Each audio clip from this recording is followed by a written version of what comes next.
Wade is guarding Bryant. Artest looking, gets it to Bryant. Bryant dribbling, has to put it up with the buzzer. Banks it in! He banks in the three! And the Lakers win the game!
Good morning. What's going on, man? It's Wednesday. Woo. You know what that means. That means me and Joe are back, ready for Winning on Wednesday. As always, we shoot this thing live right here at Syndicate headquarters in Austin, Texas, 9 a.m. Central every Wednesday. Again, my name's Tony. That is my partner, Mr. Joe Campert, the king of trucking groups, the king of Facebook groups, the Jolly Ginger Giant, the master of disaster, Lean Joe Green, the money-making machine. Woo!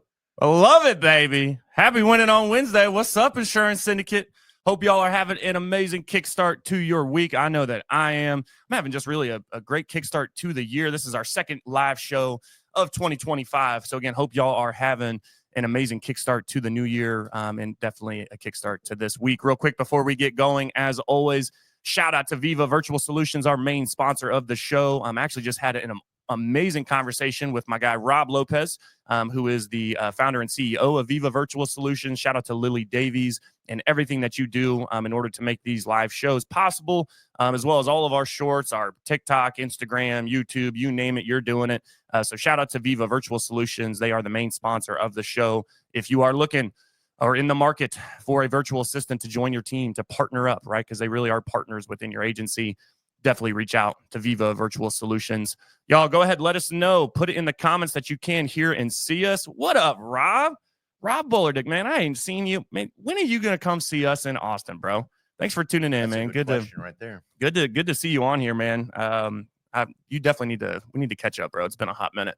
Happy Winning on Wednesday, y'all. Well, you guys know what time it is. Before we get into the show, we do have an amazing guest. We're actually giving away some freaking cash money today too. But you got to stick through the whole show. We're not going to do it on this show because we got to have the wheel and everything like that, but it is going to be a part of the show just on a different stream right after the show. So we got an awesome guest.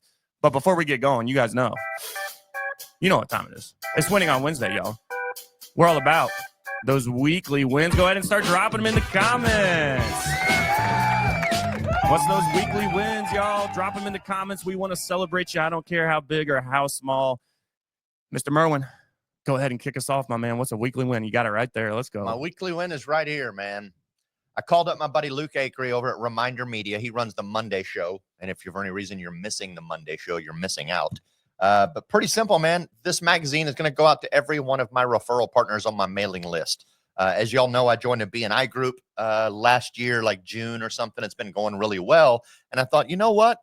Why don't I try out Luke's magazine on my BNI referral partners? Let's see how well that would work.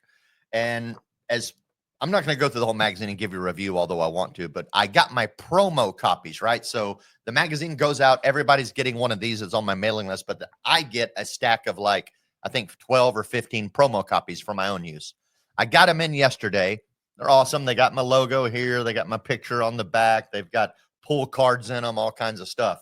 And then I walked around the business plaza and I showed them to everybody in the business plaza. Hey, what's going on? My name, and in some cases, introduce myself. In some cases, reintroduce myself. Like I've met this dude at Ed Jones next door probably 5 times. He's kind of an asshole. But I'm still trying to soften him up. It's a long play.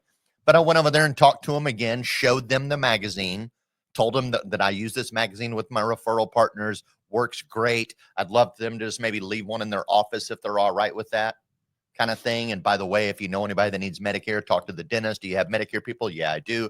I scored a referral partner with that dentist immediately. Dope. And then I probably drummed up some business for Luke, to be honest with you, because I had several people that were like, so you just send this out to people and we could do that with our people and they would have our stuff all over them. Like, yeah, that's kind of how it works. Look at the quality like, of those. Damn, that is dope. Like, I'm interested. I'm like, well, I can set you up with Luke anytime you're interested. But dude, these magazines are awesome. We've been using the digital version for our Spanish audience for a while. Goes out just quarterly through email. They don't have that one in print yet. I would love to get those in print, but we just need more people to commit to buying it in Spanish. But I'm doing it in the English version with my BNI group. We'll see how it goes. But I made it work yesterday. Just use the product as a tool itself. Yep, absolutely. I shout out to Luke. I'm buying those magazines. I've been buying those magazines for, gosh, probably almost 2 years now. And the cost there, the price point on those is just stupid not to. Yeah. So yeah, shout out to Luke. The real estate agent in my BNI group uses. I don't know if he uses the magazine. He uses the digital version because all of a sudden I'm on his mailing list. And as soon as it came into my email, I recognized. I'm like, holy shit, that's Reminder Media. That's Reminder Media. Yeah, that's funny. Shout out to Luke. Yeah, if you guys aren't watching the Monday show, definitely tune in. Monday Mindset, 9 a.m. All of our shows are at 9 a.m. Central, outside of Scratching the Surface, which was one of our newer podcasts that started with Jess and Kimmy. And then Ask the Experts, which is, I believe, that's actually at 10:30 or 9:30 Central, I believe, right? 9:30 Central, or is it 10:30? I always, because Dave always says it in Eastern. He always does it in Eastern time. I always mess it up. Man, my weekly win here before we get into the show, and kind of what we're going to be talking about today is just collaboration, strategic partnerships, and ultimately networking. And I'm not going to name any individuals, but just through a strategic partner of mine and somebody I really just trust and like to do a lot of business with. We got an opportunity to place a financial advisor in a $800 million bank. And let's just say max cheddar, kind of because of the relationship and who runs the bank, it's pretty much a shoe-in. So that was an awesome email to get, and then found a financial advisor. We're getting on our third call tomorrow to see if it's a good fit to potentially basically plant a freaking firm within an $800 million bank. So that's going to be pretty freaking cool. I tell you, some of these conversations, y'all, and that's the power of networking. It's the power of just getting out there and we say it all the time with Cody Askins. It's just get in the room, man. You asked me in front of somebody's face. Yeah. Well, you asked me 10 years ago when I'm a freaking intern at an Allstate office, if I'm going to be in conversations with planting a financial advisor in an $800 million bank. And we know the owner of the bank. Like what? Like I just couldn't even envision that for myself. But again, that is the power of getting in the room, the power of networking and collaboration, which we're going to spend a lot of time talking about today. You guys see it in the description. He's been on the shows before. He's been on Tuesday Training. I know he's been on Winning on Wednesday. He's one of the most energetic, fun dudes to be around in person. We're excited to have him rejoin the show. Everybody give a nice warm welcome to our buddy, Mr. Chase McAllister. What's going on, guys? What's going on, brother? Good to see you. First of all, I'd like to just say I've been watching you guys for quite some time. Even when you started doing the daily shows, I think when you first started, the level of production, especially with that noise machine, Joe, the level up, the glow up is insane, guys. I just want to say you guys are amazing, and what you've done with this group is phenomenal. And thank you. Tony said, Joe, you're the master of Facebook groups, and you can only aspire to build a Facebook group as Joe and Tony. I don't think Tony gives himself enough credit, because without the both of you, I don't think the syndicate would be the same. So thanks for having me on, guys. It's always a pleasure. Yeah, thank you. Are you up there? Are you up there hanging out in the new 51st state, Canada? That's funny. Yes, I am up in Canada, the 51st state. I get this comment all the time, like they're gonna buy it. You guys are gonna buy Canada. I think we're gonna buy Canada, invade Greenland. Let's go. We need it. Pretty sure we're part of the Commonwealth, so we're definitely gonna have a pretty pricey ticket. Yeah, I don't know if you guys, I don't think it's a good investment, to be honest, with what our leader's done. Well, we won't get into politics. Well, Chase, real quick, man, for anybody that maybe hasn't seen you or isn't following you, just let them know who's Chase McAllister, and then drop a weekly win for us. And we got some comments. We see actually Sam Wolf is tuning into the show right now. What's up, Sam? Good to see you, brother. The man, Brian the Moore, legend. Sandra. Yeah, we got a lot of viewers, man. Let them know who you are and what's the weekly win for you, my man. Yeah, so I'm Chase McAllister. I run UNRL Media. We do live transfers for a simplified issue and insurance, life insurance, and Medicare. We have a call center here in London, Ontario, as well as one in Salt Lake City and Tampa. We generate live transfers for both the Medicare and the life insurance market. Life is probably what I'm most well known for. It's my forte. Medicare is probably my business partner's forte. But yeah, we generate thousands of calls each day for life insurance people wanting a quote. We qualify them for health and finance and then transfer them to agents in real time. That's our main bread and butter. We do some other things, but that's probably what I'm most known for is the live transfers. Yeah, that's what we do, and that's kind of who I am. If you probably see me online, the Call Your Leads guy. And yeah, so my biggest win, we just added we just bought 7 new desks, 7 new laptops, 7 new headsets. Damn.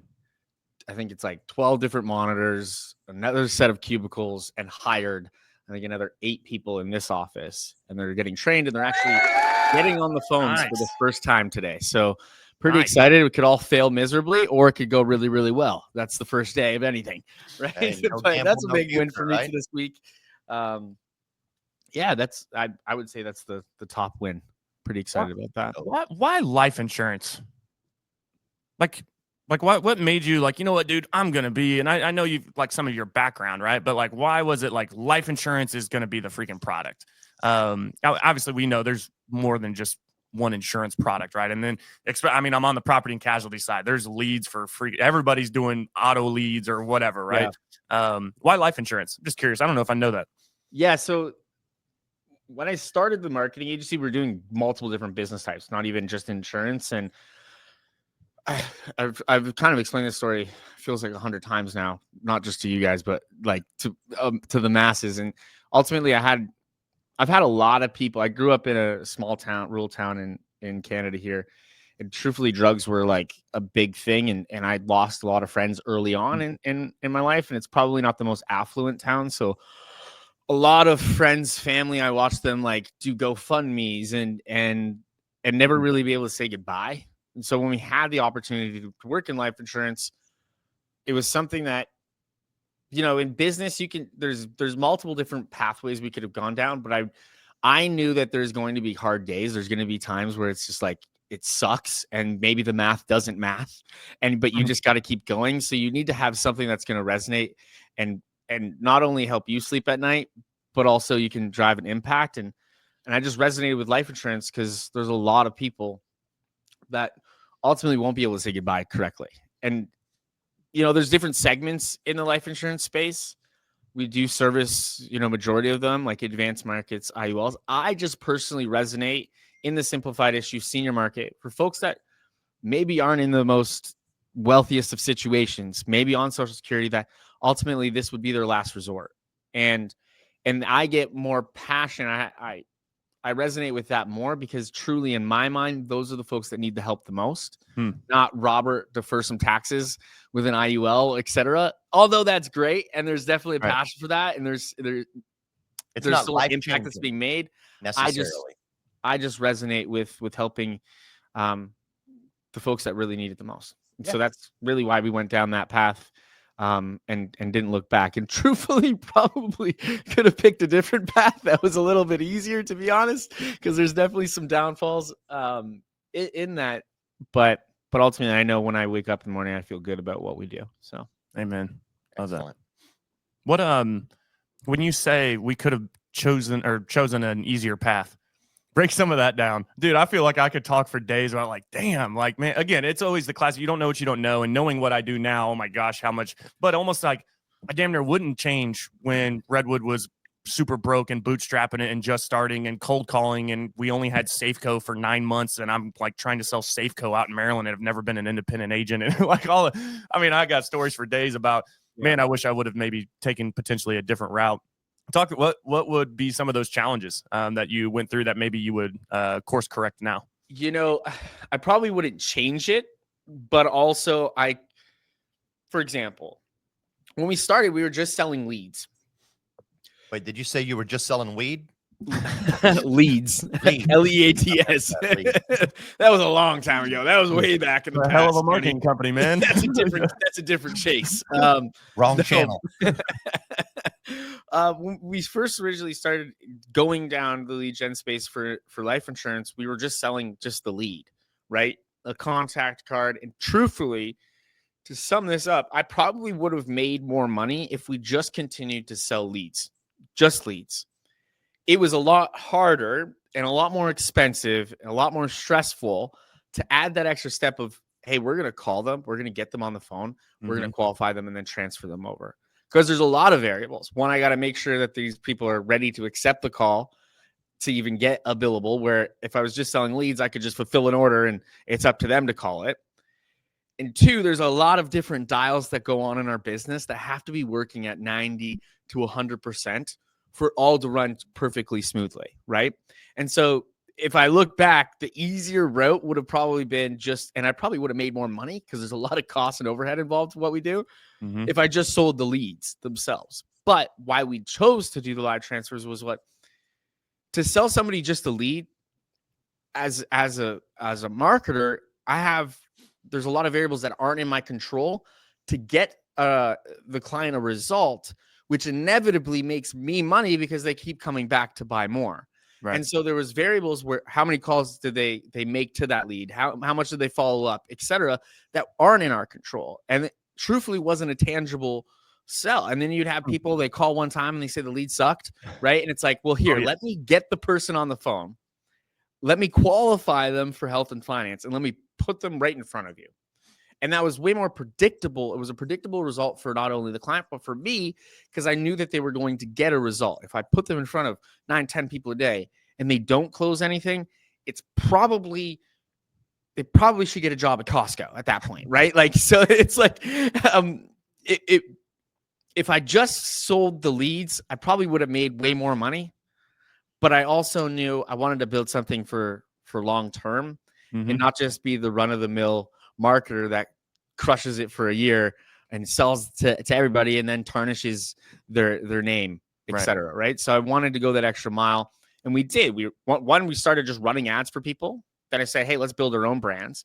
Let's start selling the leads. And then it was like, okay, well, I don't have control on what they're doing. So why don't I call the leads for them, get them on the phone, and then it's a conversation. And we sell conversations, not just leads. And that's a really big game changer in the respects of at scale predictability for each and every agent that does jump on. So your question was, what was the different route? Probably would have just been simplifying the offer. Yeah. And I probably would have made more money, but I think slept a little bit more. I would have been a little bit more well rested. Yeah, probably wouldn't be so gray at 30. You know, well, dude, I'll tell you, man. You said that key phrase right there. It's like tarnishing your name. In our industry, I mean, we're in a relationship based industry. Your name is everything, dude. And it's your reputation, right? And I think especially in y'all space and what you're doing, that's a very valuable piece of that marketing side of things, right? And it's a perfect segue into what we're really kind of talking about today is, again, collaboration and your network. Chase, you're I'd say newer. You're newer to our network, right? Like, I mean, when we were rolling around with Cody years ago, like we didn't know Chase McAllister or anything, right? And then now you've kind of just burst into this. I see you at all the conferences now that we've been going to for years, right? I see you up on the stage. I see you putting out the content. You got like, what, 26,000 followers just on your Facebook profile. I know you've got other, channel, Instagram and all that stuff too, where you've just got thousands and thousands of followers. What's networking? Like, what has that really done for you? Or I guess maybe not even necessarily the action of networking, but just changing your network, right? Because you've definitely gotten into it. I mean, you were at Sam Wolf's wedding. Like, how long have you known Sam? A couple of years. We're actually, we'll get into that. Yeah. We're actually change of network though, right? Today is a tell-all. I'm dropping a bomb on this podcast. The first I ever spoke about it online. So we'll get into Sam, but I've known Sam for a couple of years, I think now. Honestly, I get so I'll bring this back. So I don't know who said it. I don't know where I heard it. but it just resonated. There's 3 things that are important in business. And number 1, and this is in order. Number 1 is going to be the results that you do, whether that be your personal production, the results that your company makes, the results that you do personally every single day, right? And then it's relationships. Mm-hmm. Second, and then third is going to be your reputation, the 3 R's. And without all 3 simultaneously, you really can't grow, truthfully. And so it kind of comes back. So without the results, you can have great relationships, but then the reputation isn't there. With the reputation, with the relationships, it's easier to get the results. Mm-hmm. So they're all very important, but ultimately you still have to shoot for your own personal results first to get in the room, to have a conversation, right? And then those relationships become really important. And I think people sleep on this. I also think that a lot of folks, they idolize people too much instead of looking at people as equal. And when they do that, when they idolize too much and they get in the room, they're a fan, not a peer. And that is a huge thing. Also, you come off unauthentic, right? When I get in a room, I've been in rooms with billionaires, and I'm still going to talk some shit to them. Sorry, I'm going to swear a little bit, but I still talk some shit. I still banter with these guys. Talk some shit too. Because it's not, if you treat them as an equal, they'll treat you back as an equal. And if you're not intimidated by their status, then ultimately you can have an open conversation. And it's an even playing field in the conversation. And a lot of the relationships that I built, it's just being true to who I am and not being a kiss ass. And a lot of times, especially when we go to these conferences, everybody goes up to these big names in the industry, and they're ass kissing. And it's just like, he still has to go to the bathroom and poop. We all poop the exact same. Like we're all humans, and regardless of where you're at in life, yes, you need to get in a room where people are above you, and you need to be around people that are in places that you want to be in, right? But when you get into that room, you need to be confident in who you are, and confident in your authenticity, because ultimately, guys like a billionaire or $100 million, they're gonna see through all that, and it's building that social construct and in front of you. It only does you a disjustice. Like it's only hurting you idolizing these people. And ultimately, there's a lot of folks out there that you probably are idolizing that you probably shouldn't be anyways, because there's a lot of smoke screens out there, especially in this industry. From what I've learned, being the business that I am, I've been able to kind of open the hood of a lot of different IMOs, see behind the scenes of a lot of different folks that maybe people idolize right now on listening to this call. And I can tell you that it's not all what it seems. Yeah. Yeah. And I think that with that, I've become a little jaded to it, but it's also helped me. I think I owe that to my dad, truthfully. As a kid, my dad had poker nights every Tuesday and Thursday at his house. And there was always like, he knew all the restaurant owners. He knew he was a business owner too. So there was always people of affluence in my life as a young kid. And I was able to see that they're all humans. And typically if you treat them as equal and you look at them as equal, but pay homage and pay respect to what they've accomplished, right, of course, you'll be treated equally as well. You might not be in the position that they're in, and be humble to that, right? Don't go in and start boasting about anything. Just be yourself and be authentic. And that's what's, I think, got me in such these relationships that I do have. There's a lot of folks that I have relationships with that it's not a transactional thing. It's just, hey, we're here to help. I have a lot of mentors, and maybe I'm a mentor to some. I'm also like, I've made a post yesterday. There's 3 reasons people are in your life: a reason, a season, and a lifetime. And my goal is to just make sure I give as much value to every single person in my life while they're here. So if they do leave, or we do part ways, or we don't talk again, I still know that I did everything I could just to help them. And maybe they don't even need my help, but at least I'm giving that value out. And I think that's really been the catalyst to my success and the rooms that I'm in now is just me being, one, authentic to myself. 2, I get results for myself. And 3, I try to hold a good reputation. There's probably people that hate me, and that's going to happen in any business that you do. But ultimately, I think that's a big catalyst as to why I'm in the position I am, is because I've been able to harness these relationships and see people for people, not for the success that they have. And that allows me to get in open arms. You know, we look at Sam. Sam and me are absolute best friends. I talk to him 9 times a day. We're in business together now, but it was before that. I'm the kind of person that I've had $100 million guys come and cry on the phone with me, talk about spouse issues, whatever it might be. And that's just because I can be real. And if you can't be real with these folks, then we're vulnerable back, right? I'm very vulnerable. I tell it all. I don't hold anything back. I wear my heart on my sleeve, and I don't try to be somebody I'm not. I can attest to that. You know? Seconded. Yep. And I think that gets reciprocated, so people feel comfortable to do that. And I would encourage anybody that's listening to be more vulnerable. Don't be shy to show your shortcomings, or don't be shy to show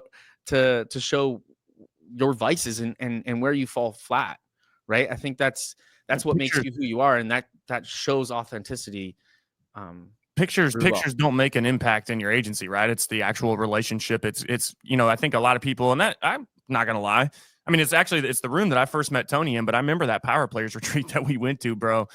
I mean, I was like, I have no business being up in here, bro. Like, I mean, I barely had enough money just to get up here to Springfield, and like all these other people are talking about all the money they making, and it's the first time I met Nate, and he's got his McLaren and all this shit. I'm just like, love Nate. I'm over here like it's just me and my dad here.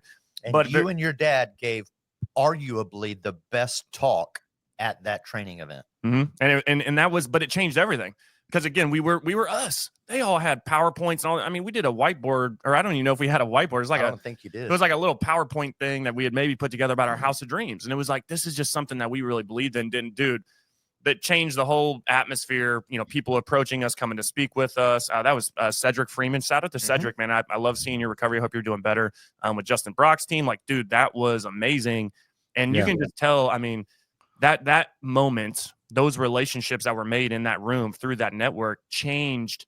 I mean, it was the catalyst of everywhere. Again, I could be sitting there taking pictures with, and Cody was my guy. That was that was my idol. Like, dude, Cody Askins is my freaking dude. I'm trying to be exactly like Cody. And that's why I love Cody. And I know you guys are close too, where would you get in the room with them and it's like, don't get me wrong, you want to take the picture, right, for social media or whatever. But then it's like, dude, he's like the realest dude ever. And he's literally one of my best friends now. It's like, he's so like such good people. And I love that you said that, because I don't think I would have a lot of the relationships I would have if I wasn't super authentic going into these rooms, again, where I am wearing the jersey and everything. I mean, Chase, exactly what I was about to say. Yeah, we hadn't even met yet. And I think literally when we first met at that SWAT, I'm pretty sure you like tried to jump in my arms. And so you're like this short little Canadian dude that's like a ball of energy. Well, I'm not that short. I'm wearing a Hakeem Olajuwon jersey, and everybody's probably like wearing suits and shit, and they're like, what is going on here? But it instantly like, okay, yep, Chase my guy. This is like we're homies now. I love you. That's also your thing, and it's like that's why I love you, because you're a staple to what I was just talking about. This guy in a crowd of suits, Rolexes, and all the fancy things that they could come up with, he's sitting there rocking a jersey and a baseball cap. And I'm like, I love this guy because he's true to himself. And you don't pretend to be somebody you're not. I don't. I mean, I could come up and be this fancy newsstand broadcaster guy and just talk corporate all day, but I'm not a corporate guy. I get on lots of big meetings with some big agencies, and I'm still dropping S-bombs, F-bombs, etc., because I'm not going to try to be too corporate. It has probably lost me some relationships, but maybe those aren't the relationships that I want to be in, because I want to be comfortable. And I think it's also got me into a lot more relationships because I am the way I am, and I'm just well, Tony, what are your? I mean, we're literally sitting next to, or I'm sitting next to the master connector is one of his names, and like, what are your thoughts? Because you've been, 20 years now, right? And a lot of that, a big chunk of that was on the wholesale side and what you were doing on that. I mean, it's all relationship and network based, right? What are your thoughts on maybe some of the stuff he's talking about? Maybe maybe things that maybe you did to help foster and cultivate relationships that would provide some value to anybody listening? Shit, I don't know if I have enough time to actually I know. answer that question completely, but yeah, I mean, the thing is, when you're brand new in this industry, it seems so massive. And you think, oh, I'll probably never bump into the same person twice unless they're in my neighborhood. But then the more you progress in this industry, if this does become your career and you're not one of the 92% of agents that bail in the first couple of years, you make it beyond those first 2 or 3 years, you're going to start to see how the industry seems to shrink. And I don't mean like in that whole pyramid thought process, but it does. The further you progress in this industry, the further the circle of relationships gets tighter and tighter and tighter and tighter.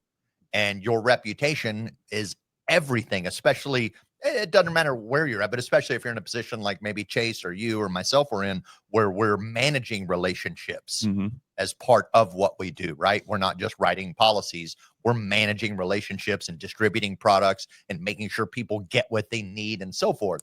That word is going to get around. If Chase burns some people on some bullshit leads, agents are going to talk about it.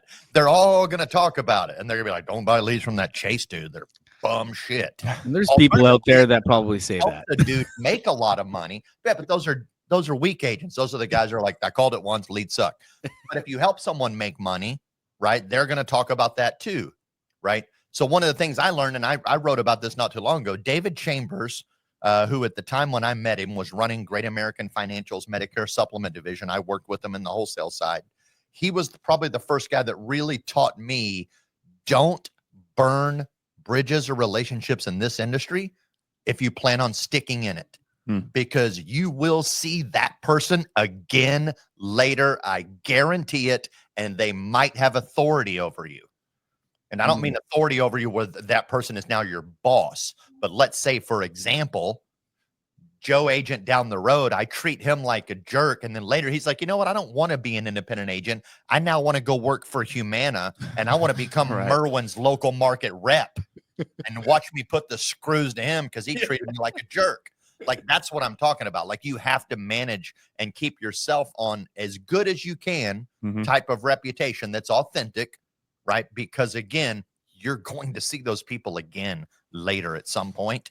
And they may have the ability to grease your wheels or put the screws to you. That's a really good point. One of my thoughts there. For sure. And like going back to the 3 R's too, there's going to be times, like for me, our business, we're not perfect. There's going to be times where we tried our hardest, or maybe we screwed up with an order or a client and they walk away. And ultimately, we're not perfect. There's going to be times where they don't get success, and it does happen. But ultimately, your reputation is not going to be tarnished if you have relationships and you can show that you do get results. Maybe not for them. And so when you're just starting out, it's super important to focus on the results and the relationships. The reputation will come, but if you don't have the first two, your reputation on one bad apple can screw it all up. There's a saying, and a friend of mine uses it religiously. It's a little bit raunchy, but it doesn't matter. But ultimately, you can be an amazing bridge builder. You could build 1,000 bridges. Here we go. You suck one dick, you're a cocksucker, and it goes true to that. But ultimately, there is going to be times where you screw up. Tony wasn't ready. He wasn't ready. But if you don't have relationships with the bridge repairs and all those things that needed, there's no coming back from that. So that's why results and relationships are super important. And I have been lucky enough. There is some sort of luck in there where I've been able to get in the room. I'm also not a nervous guy, so I'm always going to, do the outreach. I'm always going to go and shake the hand, and I'm also not going to go up there and kiss ass. I'm probably going to talk some shit, and that typically for me works. Some people don't like me, some people do, and ultimately nobody can say I don't get results and I don't have the relationships and I don't have a reputation, because I harness and cherish those things. Yeah. And there's a lot of relationships that probably are a net negative to me, truthfully, but they are a net positive in the overall. And there's going to be times where you have to give more than you get back, but ultimately it really does in the grand scheme of things. Well, it's all a timing thing, dude. I mean, if that's one thing I've learned about this industry, man, it's not a matter of if, it's just a matter of when, right? Like, when are you going to need that person in your corner? When is that one post or that one hater going to come out, dude? And then it's like, nope, done. Like, boom, boom, boom, boom, boom. Like, we got the nope. And so let's actually, I want to focus on the 3 R's kind of for the rest of the show. And I want to start with results. I want to talk a little bit about, and it's funny, you call it UNRL. I always call it Unreal. I thought that's what it is Unreal. People say UNRL, so I just okay. Unreal. I was like, okay, I thought it was Unreal. Maybe I've been wrong this whole damn time. Shit.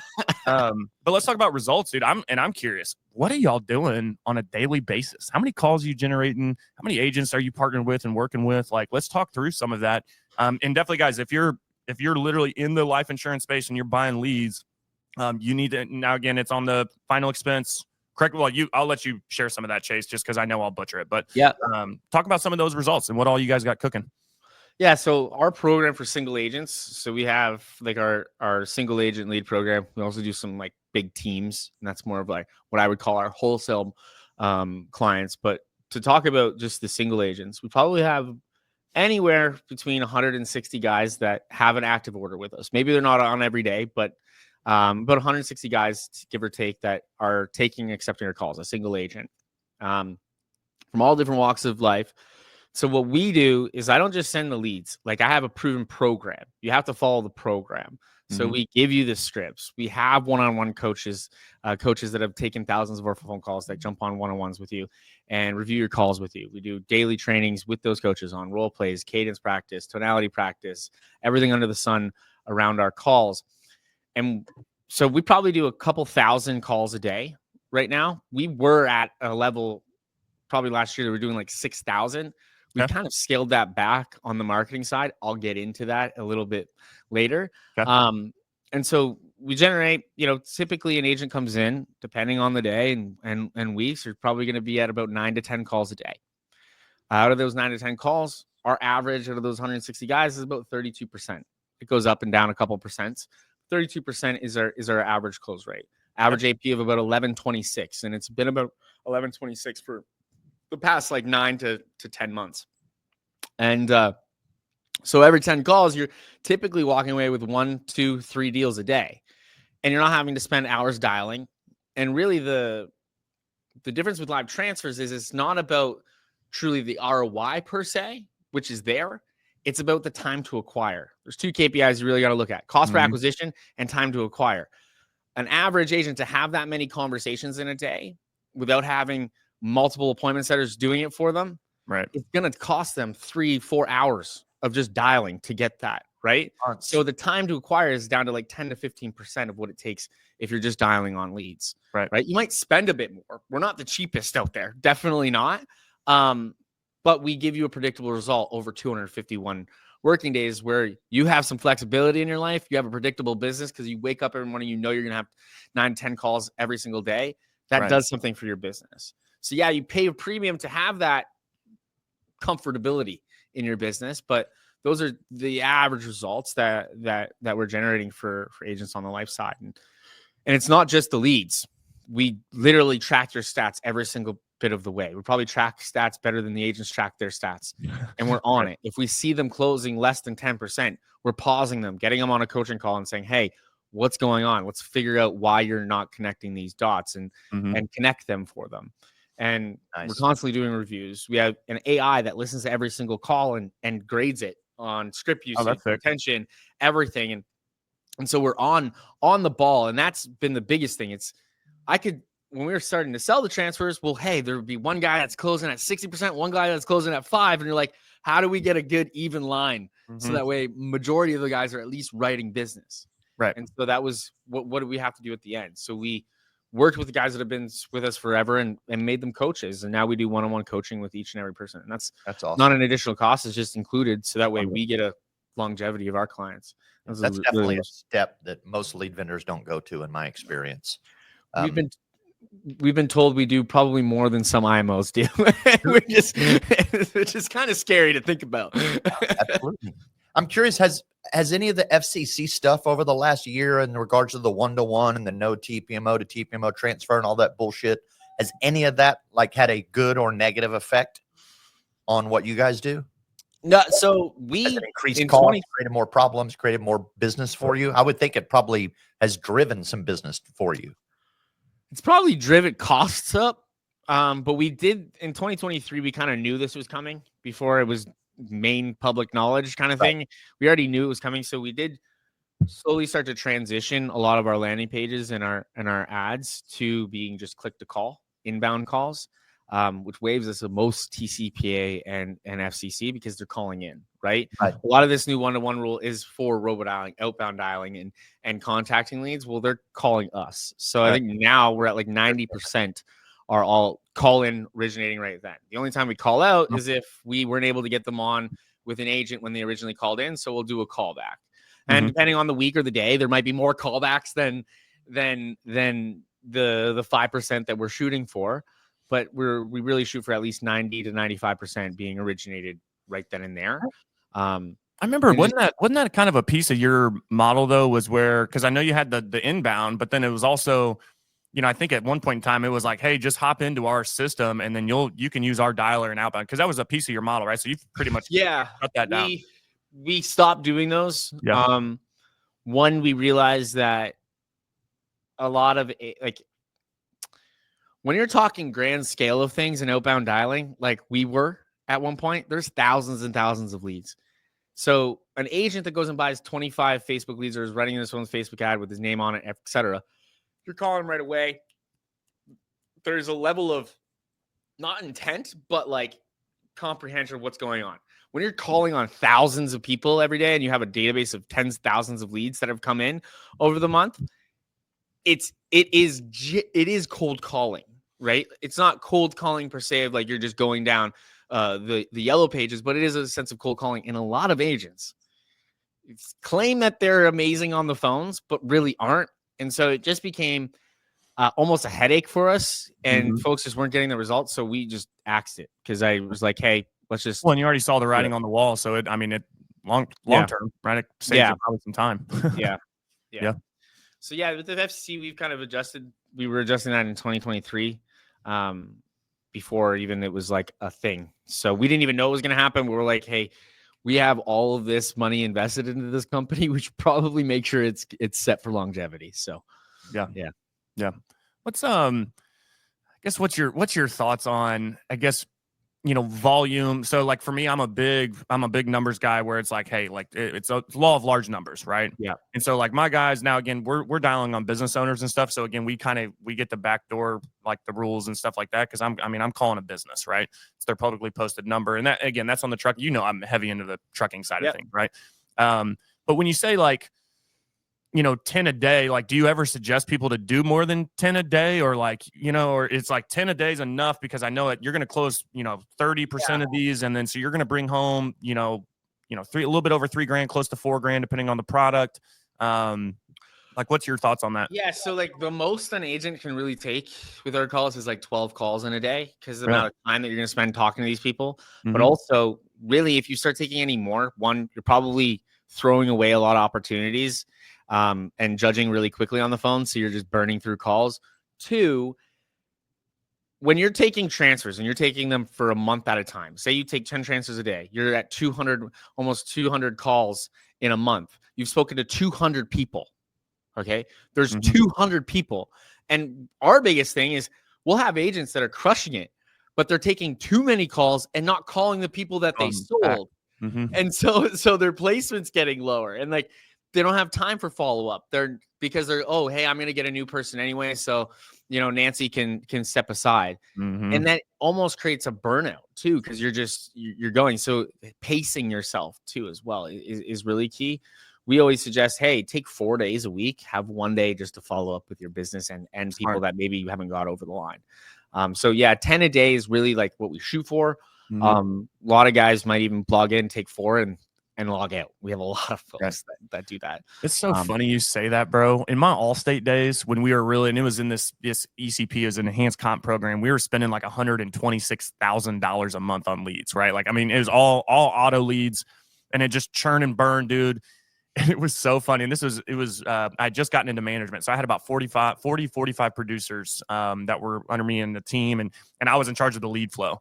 So I would see all the leads come in, and I was in charge of, and we were using Velocify at the time. I don't know, Victor Gonzalez, if you're watching this, or if anybody else knows Velocify. We had like 6 different systems back then because there wasn't like a full blown, there wasn't like a Go High Level anymore, or back then. Yeah.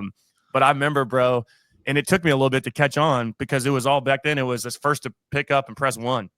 Well, our people's headsets, because we had the click headsets that would automatically pick up your phone, like off the, that was taking, and I'm like, how are people, you would not get, even though it's like that call is coming in, people found out that instead of using this button to lift it up, they would just pick it up real quick with their finger. And so people, like, all they did was work these new leads. And for me, I still had the highest close ratio and the most premium sold in the office, even though I'm management and all that, because I would work all the shit that they wouldn't work. So they would just, man, if they didn't sell it, one call, they're on to the next. And I could go through, and it's like, y'all, if these statuses aren't updated, right, and it was color coded, I'm like, if those are still pink by the end of the day, right, and you have an update, I don't see notes or anything, that's going into the pot. Well, nobody wanted to even work the freaking pot of and it's like, dude, just go. All you had to do was call them one more time and they're ready to buy, It's like, oh, I just didn't have the VIN number ready or something. So I love that you said that. It's so true, bro. Like, they miss the freaking gold in the follow-up, man. Yeah. We see so many people reach out to us all the time. Like, even personally, they'll DM me and they'll be like, hey, man, I want to jump on your program. I'm just in a rut right now. And some of them have like a valid reason why they're probably not in a situation that they need to be in. But most of them are always just looking to buy new leads, or find the new shiny object. Instead of looking at their dusty Google Sheets drive and going and just ripping it through those leads. And like, there'll be folks. I have an agent, Mark James. This guy, he is insane with follow-up. Every single person he talks to, he probably takes 180 calls a month. He makes sure that he gets like 6 no's from every single person he speaks to. If he doesn't get on the second, like, he's on it. He follows up on Saturdays, Sundays, and he leaves no stone unturned. Mm-hmm. And there's been times where he's like, hey, I'm not taking calls this month. I'm calling, because he's been on a program for like a year, 2 years. So he's got thousands of people to reach out to. And it's impressive because a lot of people wouldn't think about that. But over time, even if they didn't buy last month or 6 months ago, technically, if you have their personal cell phone and you're not robo-dialing them, etc., you can potentially go and have a lot more business to go and follow up on. Mm-hmm. Ultimately, I think it's one of the biggest struggles of agents is they always look for new instead of, oh, the guy that told them no last week, they don't want to call them again because that's a hard conversation. I want a new conversation. The guy's just ready to go now, right? They're always looking for the lay down in anything. And it's that guy that you called last week that told you no probably doesn't even remember you. He could care less about you. As soon as he hung up the phone, your name went out of his brain, and he's over there walking his dog and doing whatever's going on in his world. Call that dude again next week. He has no clue who you are. It's a new lead again, as far as you know. And I like the older ones because they're not in the cycle of ads and leads, mm-hmm. Right? Where they've got 1,000 agents calling them. Where people and it's big on the trucking side because I definitely am not the only one working these lists on the trucking side. And part of our script is, hey, we know you're getting hundreds of these, and they're like, fuck yeah, man, this is bullshit. Like, and they will turn their phones off because they're getting so many calls. Well, guess what? All the people they just worked the new list. All right, what's the new DOTs? Who applied today? And I'm like, dude, I'll work the ones from 45 days, however far they let me go back. Because they turned their phone off, and now nobody's calling them, but I'm still showing they don't have insurance on file. And I was like, cha-ching, baby. Like, yeah, that's good points, man. Yeah. Fournier talks about that all the time. He's like, work the age leads, man. Like, he built a lot of his life insurance practice on age leads for like 50 cents a dollar a pop. He just go buy a bulk amount of age leads that have, just like Joe said, have kind of fallen out of cycle where nobody's really calling them right now. And he's like, I'll just go in there and clean house. Can't do that so much anymore. Right. But can't do much more than the FCC rules. It's funny you say that. You said, Joe, you're like, these people don't remember you from a week ago. It's funny because for the longest time, our sales guys, they're selling the lead. We would call agents and we'd be like, even if they opted in and they were new to our CRM, we'd be like, yeah, we spoke in the past regarding our live transfer, and they'd be like, okay, especially in the lead business. Like you guys talk to, if you're Right. an agent, you probably get hit up by lead vendors all the time. So we would just automatically, yeah, we spoke in the past. Even though you probably didn't, they're gonna be like, no, we didn't. Yep. Never do we ever get called out on that, right? So Right. it kind of just goes to show, it's like, yeah, don't be just like, oh, one and done kind of situation, or call them a couple times, you get a couple no's and be done. There's a lot of people that maybe they weren't in the state to buy now a month ago, but maybe they are now. You never know what happens in their life. Or somebody could have died, and now they're thinking about it. Right? Mhm. So be on that book. It's what I said earlier. It's not a matter of if, it is just a matter of when. And if you really believe in your product, they need you. So again, it's not a matter of if, right? And I know, like for me, I know you need me because I'm illegal not to have, man. You better have me, or your car's getting towed, or you're getting forced placed home insurance, right? Or your business is getting shut down. Like a little bit different than life insurance. But if you really believe in your product, they need to have you. So again, if they're telling you no, I can't remember who we got this from, but no just means next opportunity, right? And so there's always that time factor in there. Chase, go ahead. I know we're kind of running out of time. I have plenty of time. I don't know if you guys want to go over time, but I'd love to just, I haven't said this publicly, and I'm going to make a quick little announcement here. I'm going to give some backstory. I started this marketing agency about 6 years ago. This year's going to be our 7th year. For 7 years, I have had agents come in. We'll have guys that write $60,000 in a month and leave the next month from another shiny object, right? And that's disheartening. It's super disheartening because you pour your heart and soul into this business, and you do everything you possibly can. You even get some of them a really, really high result, and they still leave. There's going to be some that just don't get a result, and that's just the way of the land, right? Especially in the marketing industry, especially in insurance. There's going to be people that just charge back. Like it's inevitable to have some sort of churn. And I was getting so disheartened, and it was like, we do really, really good things. And going back to the relationships, I have had the chance. I know basically there's only like 20 to 30 guys in this industry that truly make a crap ton of money, right? And and there's a lot of single agents that make good income, but I'm talking like a crap ton of money, like more money than I've ever seen, right? Or even could fathom. And getting into those relationships, I didn't see the opportunity that I built for ourselves until I had the discussions with these guys. And Sam, if you're still listening, Sam was one of those guys. He said, dude, I showed him everything. I was like, here's the back end of all of our systems. Like, look at this. And he's like, I need the marketing agency because we need a big pool of people. But I also knew that, hey, I could create my own agency, and I think I could do it really, really, really, really well. I think I already basically do everything an IMO would already do. I just make very minimal margins compared to what an IMO would. So it just kind of dawned on me like, hey, why don't I? I have a lot of fronters that are sitting there. They're doing the hardest part of the job, doing all that legwork in the beginning. Why can't we get those guys licensed? And so we did. And I partnered with Sam, and me and him went 50-50 on this thing. And so I think it was end of August, we started. And to date, we have surpassed anything that I could imagined of what we'd be able to do. And it's a very small team. We've tried to keep it very tight knit. We will still do our marketing agency. It's been something that I've been refraining to talk about because there is some stigma, and I want to address those things. Is that when somebody like myself, who runs a marketing agency, sells leads, goes and starts his own agency, one, people think we're going to recruit their agents, or two, they think we're going to just save all the good leads. On number two, we have no idea from the fronters if that person is going to buy today or not. That is up to the agent to find out. So there's no way for me like, oh, send the good ones here and send the bad ones there. There's no way for us to do that. And number one, I need the marketing agency to have the infrastructure that we do, because I don't want to have 500 agents, 600 agents doing this. I'm trying to keep that small, tight knit. I know the numbers we can do with 70 to 80 agents is phenomenal.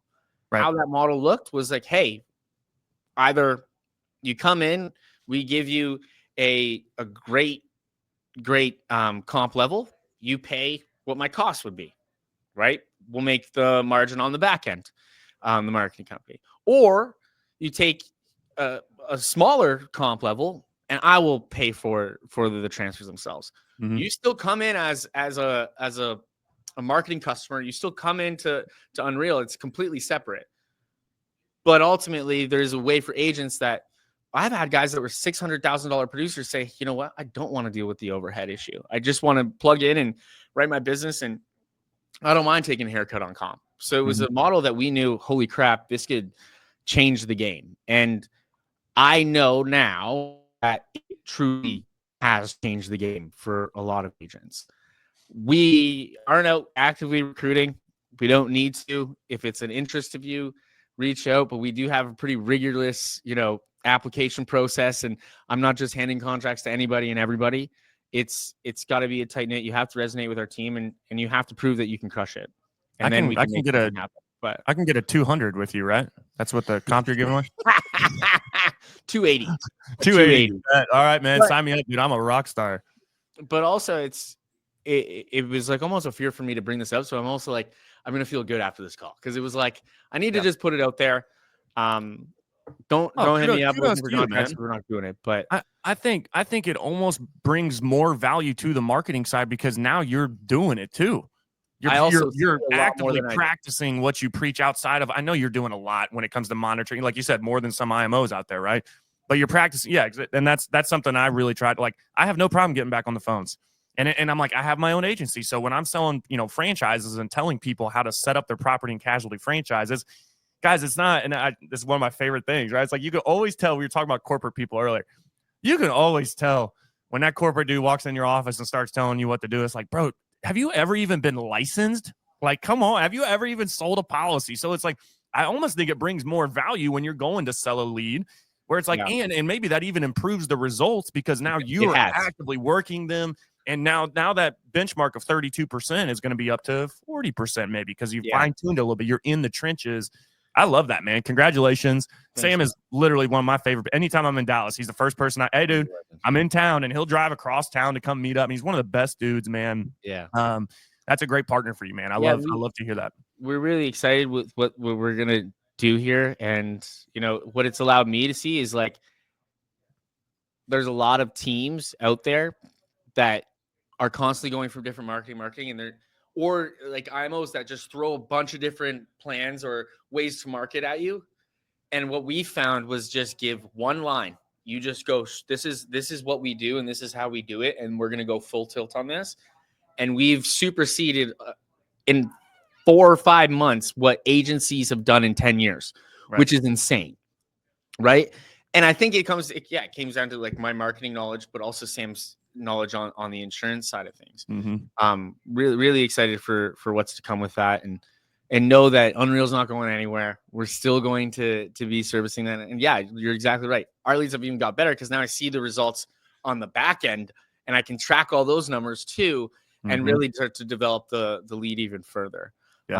We have one thing that's been awesome is there's some key players. I'm not going to mention names, but there's some key players in this industry that we've been able to sit down with and partner up with and come together to create a massive infrastructure. Like, this goes back to relationships and reputation. Well, there's some relationships that we've signed deals with that we're not making an override, that there is no financial really gain out of this. It is truly just to unite forces and share infrastructure, share partnership, and be able to lean on each other in different ways. And that's like the biggest thing with business is it can't be just transactional all the time. Sometimes it's got to be for, like, the greater good. And that's, I think, where we've excelled.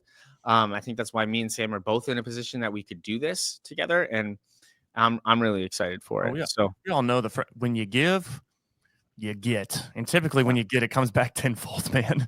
I love that. Absolutely. Do you want to do the giveaway stuff today, or do you want to maybe, like, set up an event for Friday and we do it live in the group on Friday? What do you want to do? I technically have a meeting, but I did message John. If you're watching this, let's do it. Let's do it on Friday. On Friday, What I'm going to do, I'm going to jump on a Zoom with you, Joe, or stream with you, Joe, on the group.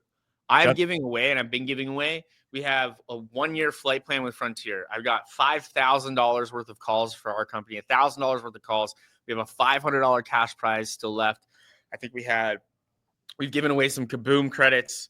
Yep. I don't think there's any more in there, but there's still some more cash giveaways, etc. Maybe give away a podcast guest slot. We'll do it Friday in the group. Make sure you're there because we're going to give away some cash. Yeah, Let's go. I like it. And that'll give us a little time to promote it up too. Yep. Cool. Boom, boom, boom. Love it. Chase, thank you, brother. Mr. Merwin, go ahead and close us out, my man. Yeah, man. Good to see you, dude. I appreciate it. Quick takeaway. The 3 R's of business: results, relationships, and your reputation. Your reputation is one of the biggest things that you have. It is your brand. So take care of it, polish it, care for it. Thanks for tuning in. As always, we do this thing every Wednesday, live, 9 a.m., right here in Insurance Syndicate headquarters, live in the group. And if you ever miss the live, it lives in the group, but it's also on our YouTube channel. Go check them out there. Thanks for tuning in. We'll see you next week. Happy winning on Wednesday, y'all. Appreciate you guys. Have a good one. Later. Call your leads.